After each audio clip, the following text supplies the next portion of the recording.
When I came to WCW, there was a lot of fanfare and a lot of hype, but I lived up to it.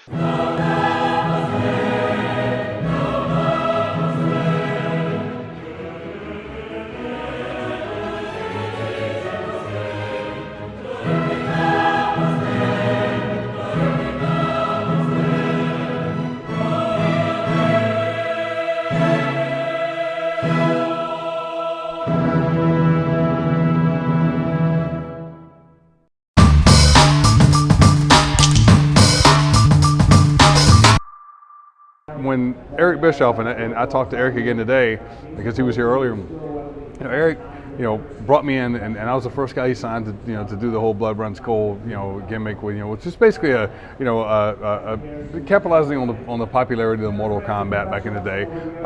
But they hired a special effects company called AFX Studios to create my gimmick and my character and the costume.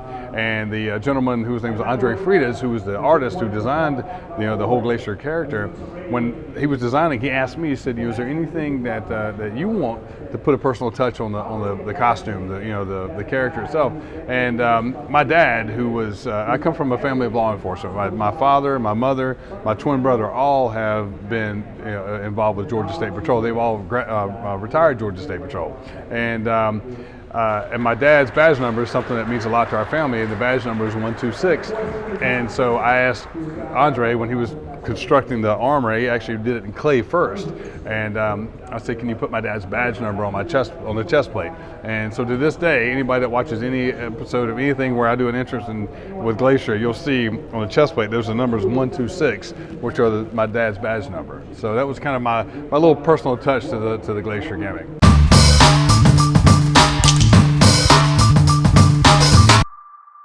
I was very, very fortunate. I came along in the tail end of the territory, so I got a chance to experience all that. In the early 90s, I had a chance to go to Japan to wrestle for UWFI.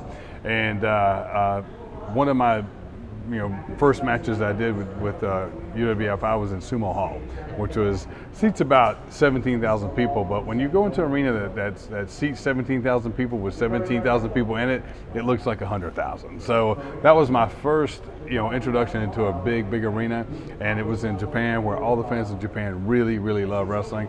And it absolutely floored me. At the same time, it scared me to death, but also said, something inside me said, this is what I got to keep doing, because I love this and I want to be a part of this.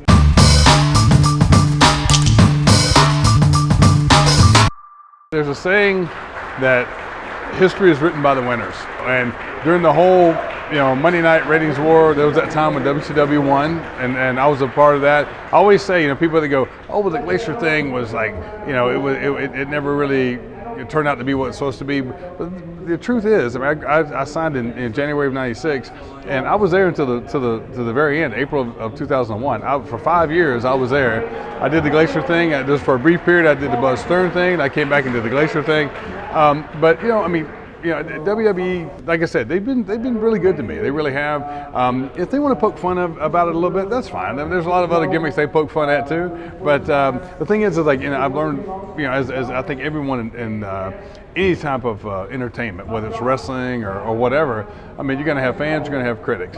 My experience has been over, my almost 20 years. I broke in January of '96.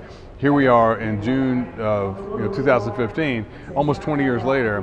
The people that were fans of Glacier, as opposed to the critics of Glacier, it's a much more of a majority of fans, and I'm very, very thankful for that. And I absolutely love doing the character. And I always say, I didn't become Glacier; Glacier became me. And that became a part of who I wanted to be. Dusty always told me, Dusty was one of my mentors. Dusty always said, whatever you want to become, you just take you and turn the volume up. And Glacier was really that for me. It was what I always envisioned being as a kid, as a superhero. I took all that and I turned that into Glacier. So it's been a great ride for me. There's very, very few regrets I have, and I hope along the way I've entertained some of the wrestling fans. We have the greatest fans in the world in professional wrestling, because there's been times when pro wrestling has been really bad and the fans stuck with professional wrestling. And I always say that if it weren't for the fans, I wouldn't have a chance to live my dream. So thanks to the fans that support professional wrestling. And as long as I'm living and breathing, I'm going to do my very best to add something to pro wrestling to make it even bigger and better than it is right now, period.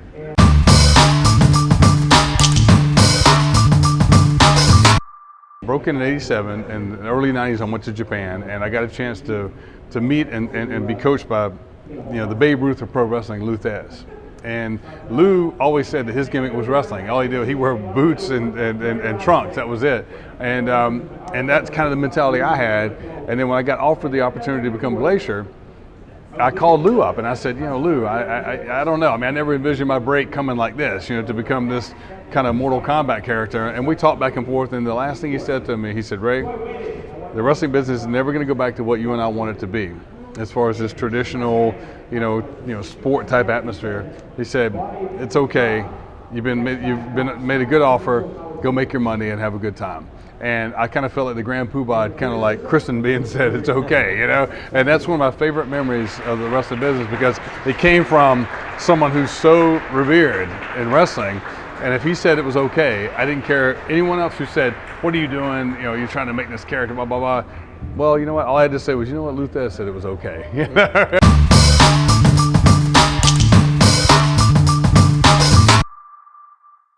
If you can see yourself doing anything else, do it, because this is not a part-time job. It's not a full-time job. It's a full-time obsession. And just know going in that you may be the most talented, you may be the most deserving. This is the most unfair business in the world. It doesn't matter how talented you are, how deserving you are, you may still never get the break, ever. And I was just talking to Dallas Page at Dusty's memorial service last week, and Page said something that I've adopted because it really does hit the mark, is what he says to anyone who's a young wrestler that is trying to make it and asked his advice. And he said, if you can be happy knowing that your career will never go farther than the independent circuit, then pursue this. But if you're pursuing it for any other reason, for the fame, the fortune, whatever, then don't pursue it, because 99% of the people that ever pursue this career, their career is never going to go further than the independent circuit. And you can have a great time with that career. The first 9 years of my career, that's what I did, and I had a great time. I wouldn't have regretted it. If I never would have made it in WCW, I still would have considered my career a success. Is do it for the right reasons. Do it because you love it. And if you can do that, then trust me, your career will be everything you ever wanted it to be, because you'll be doing something that you absolutely love. And just look around you and ask yourself, how many people are really pursuing what they really love? Most people aren't. They're doing it for a paycheck, whatever it is. And so pursue it because you love it. And if you ever get to the point where you stop loving it, then get out of it, because all you're going to end up being is a bitter old wrestler, and we have too many of those already. So that's the best advice I can give you, is if it is your passion, then pursue it, but pursue it understanding that this really is a 1 in a million career. This really is. I mean, 1 in a million makes it, and it's not about who's the best. It's not about who's the most deserving. It's who's in the right place at the right time, and who's willing to. I always say, one of my favorite quotes is, it's not what you know and it's not who you know. Sometimes it's who's willing to say they know you. First time I said to Paige, he was like, that's awesome. I was like, but it's true, Doesn't matter how deserving you are. It doesn't matter what you know. It doesn't matter who you know. Who's willing to put their name out there for you? And that usually comes down to work ethic.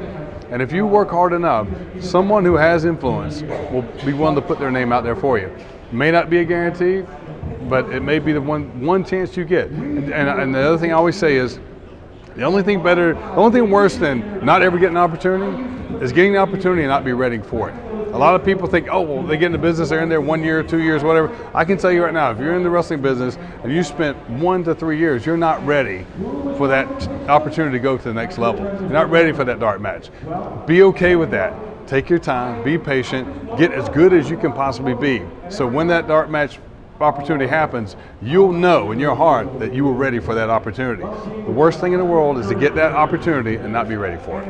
And so that's my thing, is get ready, be ready, and know that you're ready, and don't rush that. Be patient, and just know that if you're good enough, they will find you. Cream rises to the top no matter what career or what business it is. You just have to know that you have to trust in that. And like I said, and understand, not a fair business. It never has been, it never will be. Period. So if you don't ever get that break, but you still pursue this because you love it, then pursue it. But if not, get out of it and do something else, because we don't need any more bitter people, period. Thanks for watching my interview with Glacier. I know you enjoyed, because I wasn't in it until now. But anyway, you know what to do. Like and subscribe, maybe leave a comment, and also follow me in all these different forms of social media so you can find the latest updates and latest videos that I will be producing. Anyway, thanks for watching. Just somebody love me.